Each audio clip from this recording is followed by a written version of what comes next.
हर हर महादेव। जय शिव शंभु। रुद्र संहिता द्वितीय खंड, अध्याय 14, शिव महापुराण।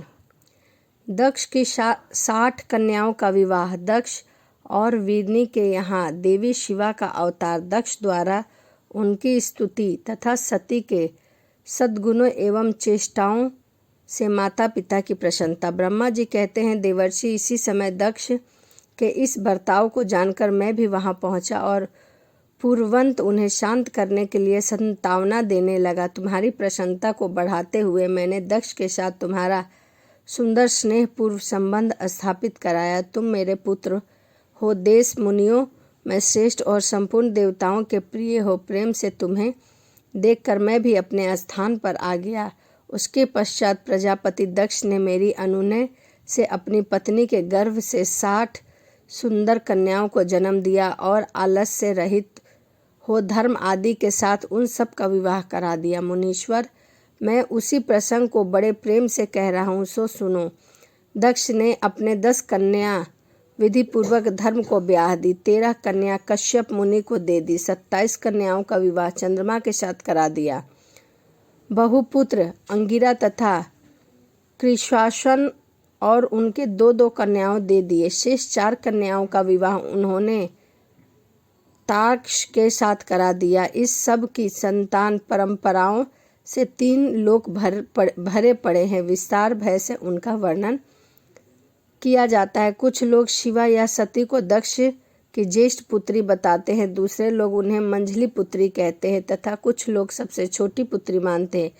कल्प भेद में यह तीनों मत ठीक है। पुत्र और पुत्रियों की उत्पत्ति के पश्चात प्रजापति दक्ष ने बड़े प्रेम और मन से ही जगदम्बिका का ध्यान किया। साथ ही गदगदा वाणी से प्रेम पूर्वक उनकी स्तुति की। बारंबार अंजलि बांध कर नमस्कार करके वे विनती भाव से देवी को नतमस्तक झुकाते थे। देवी शिवा संतुष्ट हुई और अपने प्रण की मूर्ति के लिए मन ही मन यह विचार किया कि अब मैं वीरनी के गर्भ से अवतार लूँ। ऐसा विचार करके जगदम्बिका दक्ष के हृदय में निवास कर लेगी। मुनि श्रेष्ठ, उस समय दक्ष की बड़ी शोभा होने लगी। फिर उत्तम मुहूर्त देकर दक्ष ने अपनी पत्नी में प्रसन्नता पूर्वक गर्भ धारण किया। फिर दयालु शिवा दक्ष पत्नी ने चित्त में निवास करने लगी। उनके गर्भधारण से सभी चिन्ह प्रकट हो गए। उसके पश्चात वीरनी की शोभा बढ़ गई और चित्त से अधिक हर्ष हो गया। भगवती शिवा के निवास के प्रभाव से वीरनी महामंगल रूपिणी हो गई। दक्ष ने अपने कुल संप्रदाय, वेद ज्ञान और हृदय उत्साह के अनुसार प्रसन्नता पूर्वक पुंसवन आदि संस्कार संबंधी श्रेष्ठ क्रियाएं संपन्न की। सभी कर्मों के अनुष्ठान के समय महान उत्सव हुआ। प्रजापति ने ब्राह्मणों को अपनी इच्छा के अनुसार धन दिया। इस अवसर पर वीरनी ने देवी का निवास हुआ। यह जानकर श्री विष्णु आदि सब देवताओं को बहुत प्रसन्नता हुई। उस समय वहां आकर जगदम्बा का संतावना किया और समस्त लोगों का उपकार करने वाली देवी शिवा को बारंबार प्रणाम किया। यह सब देवता प्रसन्न चित्त से दक्ष प्रजापति तथा वीरनी की भूरी भूरी प्रशंसा करके अपने स्थान को लौट गए। नारद सब 9 महीने बीत गए, तब लौकिक गति का निर्वाह कराकर 10वें महीने में पूर्ण होने पर चंद्रमा आदि ग्रह और तारों की अनुकूलता से युक्त सुखद मुहूर्त में देवी शिवा शीघ्र ही अपनी माता के सामने प्रकट हुई।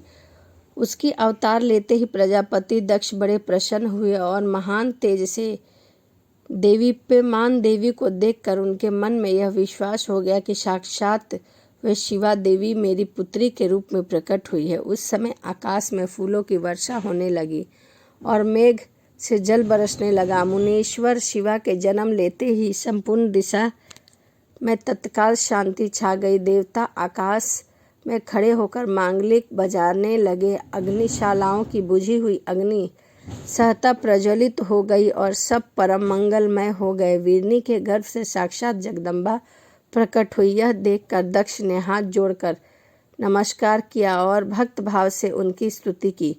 बुद्धिमान दक्ष की स्तुति करने पर जग माता शिवा उस समय दक्ष के इस प्रकार बोली, माता वीरनी न सुन सके। देवी बोली, प्रजापति पुत्री रूप में मुझे प्राप्त करने के लिए मेरी आराधना की थी, मनोरथ आज सिद्ध हो गई।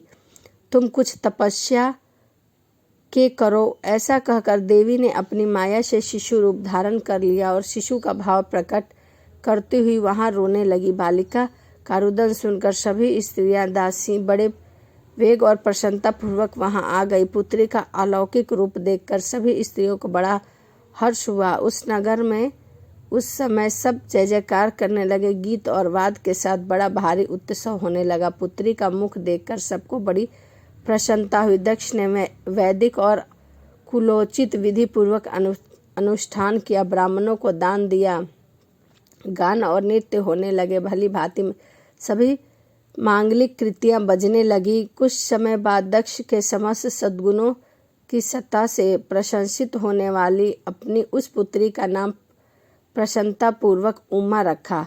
उसके पश्चात संसार में लोगों की ओर से और भी नाम प्रचलित हुए। सब के सब महान, मंगलदायक तथा विशेष समस्त दुखों का नाश करने वाले वीरनी और महात्मा दक्ष अपनी पुत्री का पालन करने लगे और शुक्ल पक्ष की चंद्रकला के समान दिनों दिन बढ़ने लगे।